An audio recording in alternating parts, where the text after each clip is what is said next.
महादेव ने मां पार्वती को हवन कुंड में जाने से क्यों नहीं बचाया? त्रिकालदर्शी होने के बाद भी महादेव ने क्यों अपनी ही पत्नी पार्वती को यज्ञ की अग्नि में जाने दिया? क्या यह सिर्फ किस्मत थी या इसके पीछे महादेव की कोई भयानक गुप्त लीला थी? आज सत्य युग के उस महाविनाश का असली सच सामने आएगा, जहां से हिंदू धर्म में तंत्र विद्या का रहस्यमयी जन्म हुआ। ब्रह्मा जी के पुत्र दक्ष प्रजापति से 27 बेटियों का जन्म हुआ था, जिनमें से 26 का विवाह उन्होंने चंद्रदेव से किया था। पर उनकी सबसे छोटी पुत्री सती ने बचपन से ही महादेव को अपना पति मान लिया था। दक्ष को महादेव बिल्कुल पसंद नहीं थे। वे उन्हें अघोरी और भस्मधारी कहकर उनका अपमान करते थे। पर सती की जिद के आगे उन्हें झुकना पड़ा और सती शिव का विवाह हुआ। पर दक्ष का अहंकार कम नहीं हुआ। वे महादेव से घृणा करते रहे। एक दिन दक्ष ने एक बहुत बड़े यज्ञ का आयोजन किया। उन्होंने सभी देवताओं, ब्रह्मा जी और विष्णु जी को बुलाया, पर अपनी ही बेटी और जमाई को आमंत्रित नहीं किया। सती को जब पता चला तो उनका दिल टूट गया, पर वे फिर भी जाने की जिद करने लगी। महादेव ने उन्हें समझाया, बिना निमंत्रण जाना उचित नहीं है सती, वहां सिर्फ तुम्हारा अपमान होगा। पर सती को लगा कि पिता अपनी बेटी का अपमान कभी नहीं करेंगे। सती जब यज्ञ में पहुंची तो वहां का नजारा देखकर कांप उठी। दक्ष ने भरी सभा में महादेव को श्मशानवासी कहकर उनका भयानक तिरस्कार किया। अपने पति का यह घोर अपमान सती सह नहीं सकी। उन्होंने उसी यज्ञ की पवित्र अग्नि में अपने प्राण त्याग दिए। जब यह खबर कैलाश पहुंची तो महादेव का क्रोध प्रलय बन गया। उन्होंने अपनी जटा से एक बाल उखाड़ा और उससे वीरभद्र प्रकट हुआ। महादेव ने आदेश दिया, जाओ दक्ष का यज्ञ विध्वंस कर दो। वीरभद्र ने यज्ञशाला में मृत्यु का तांडव शुरू कर दिया। यज्ञ की रक्षा के लिए स्वयं विष्णु जी सामने आए और वीरभद्र पर सुदर्शन चक्र चला दिया। पर वीरभद्र ने विष्णु और ब्रह्मा सहित सभी देवताओं को परास्त कर दिया। आखिरकार वीरभद्र ने दक्ष प्रजापति का सिर अलग कर उसका वध कर दिया।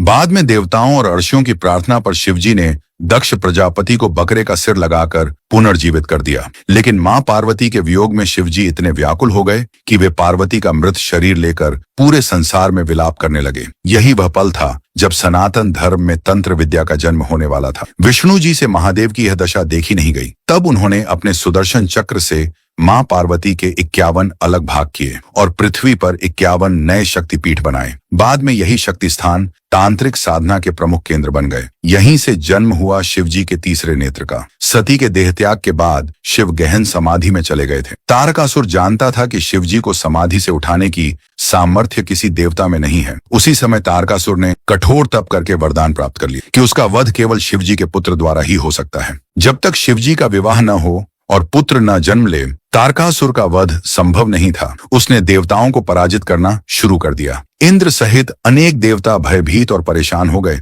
इसी बीच सती ने पुनर्जन्म लिया। उन्होंने पार्वती के रूप में हिमालय पर्वत के राजा और मेना की पुत्री के रूप में जन्म लिया। लेकिन सभी देवता समाधि में बैठे शिवजी को उठाने से डरते थे, कहीं वे क्रोध में उन्हें भस्म न कर दें। तब विष्णु जी के पुत्र कामदेव सामने आए। उन्होंने इस कार्य को पूर्ण करने का निश्चय किया। कामदेव ने पुष्प बाण चलाकर शिवजी का ध्यान भंग करने का प्रयास किया, लेकिन शिवजी ने क्रोधित होकर अपना तीसरा नेत्र खोला और कामदेव भस्म हो गए। यही वह क्षण था जब शिवजी ने पहली बार अपना तीसरा नेत्र सृष्टि को दिखाया था। तारकासुर का वध करने हेतु शिवजी ने मां पार्वती से पुनः विवाह किया। शिव पार्वती के विवाह के बाद दिव्य तेज से कार्तिकेय का जन्म हुआ। जब कार्तिकेय युवा हुए तब देवताओं ने उन्हें अपनी सेना का सेनापति बनाया। उन्होंने देव सेना का नेतृत्व करते हुए तारकासुर के विरुद्ध युद्ध छेड़ा और तारकासुर का वध कर दिया। अब आता है असली सवाल। महादेव त्रिकालदर्शी थे, उन्हें यह सब पहले से पता था, फिर उन्होंने रोका क्यों नहीं? क्योंकि अगर वे सती को बचा लेते तो दक्ष का घमंड कभी नहीं टूटता और बिना सती के देह त्याग के